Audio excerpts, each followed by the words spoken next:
And hello, and welcome to another Keeping It Real with Rick and Lisa, church family, or anybody else that's watching. And as I look at myself on the camera here, I'm feeling like really old next to this woman. And I'm not going to divulge ages, but I am only 3.5 years older than this lady. So she did not marry her grandfather. Anyway, so good to see you guys again. In the last week we started intimacy. So we're talking about intimacy, and this will be intimacy part 2. And I don't know what it is about this sort of subject, but it's kind of like, where are you going to go with this? So last week for a review, we really just discussed the fact that intimacy is a spiritual need and a human need. And that it's not just, when we think of sexual intimacy, that's a need too, and it's a real expression of intimacy. It's a God-given thing. Sexual intimacy is a God-given thing. Now, the world, the devil can try to pollute it and all this, but it's really a good thing that's to be shared in a place of marriage. So we talked about last week, Lisa, how that, it's a need for men and women, but there's differences, we talked a little bit about that. Would you refresh them a little bit about a woman's? Well, I think most women probably like affection, especially after. I will say. I think men and women interpret affection differently. If a woman is not providing the man's needs, he may interpret that as not feeling loved by his wife, and vice versa, I guess. I think we spend so much time talking about the man being like nearly some sexual beast, and all this stuff, and she needs to show affection. And guys, you got to learn that. I mean, you just do. I mean, go back and watch last week's showing. We're supposed to meet each other's needs, and the wife's needs are going to be different than ours, and you need to learn that. But I think and we hear a lot about that, and you need to do it. But I think women need to also know, especially if you're married to a good man, if that's not happening on a regular basis, I'll let y'all determine that. But it affects him, and it's not just physically affecting him. It makes him feel not loved. That's all I know how to say it. So it's important, yeah. But we're different. And so, now listen, here's the deal. This subject of sexual intimacy, it can be awkward, and we're not afraid to discuss this with people in our church and in a different sort of setting, but we're not going to use this as to get into the real details of all this. There is plenty of that on YouTube. There's some good people. Matter of fact, I am going to even pub some minister. I've never met him, but I'm going to give you this guy's name here. If you want to look this guy up, he's a Ukrainian guy that's tearing it up on the YouTube. I like his content.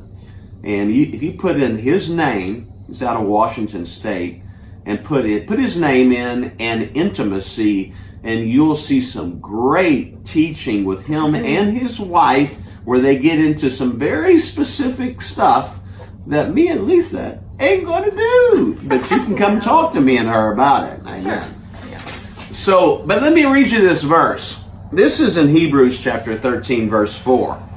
It says, marriage is honorable among all, and the bed undefiled.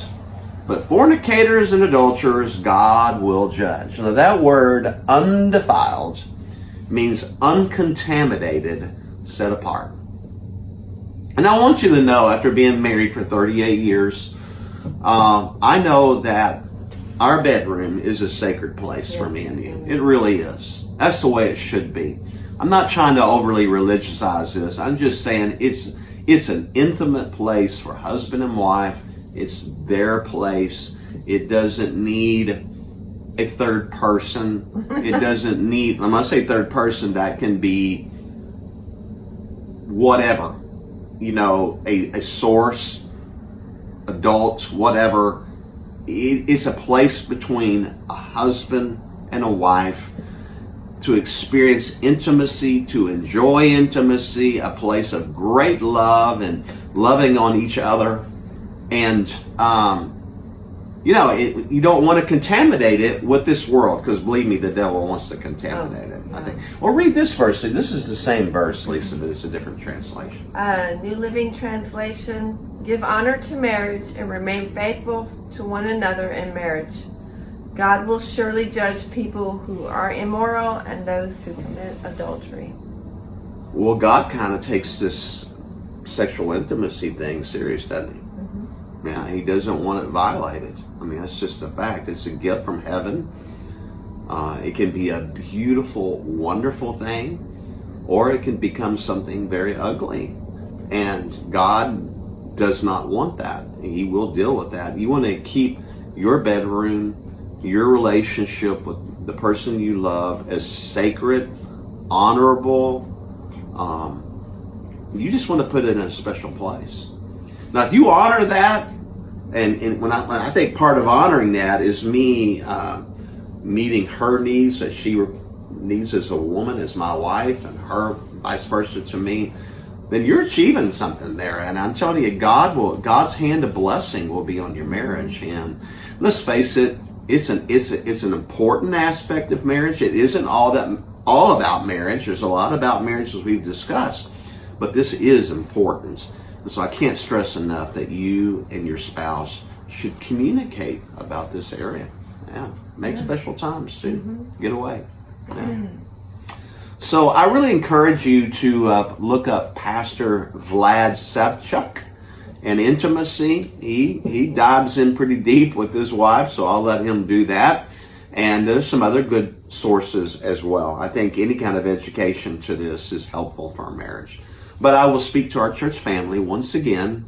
Me and Lisa are available for all sorts of counseling. Amen. Mm-hmm. I think that's all we got this week. And, as for our church family, we love you. We're pastors. This is just what we want to do. We want to help people. We want you to have wonderful marriages. I know there's challenges. And I know this subject can be challenging for couples. Mm-hmm. But, just seek God.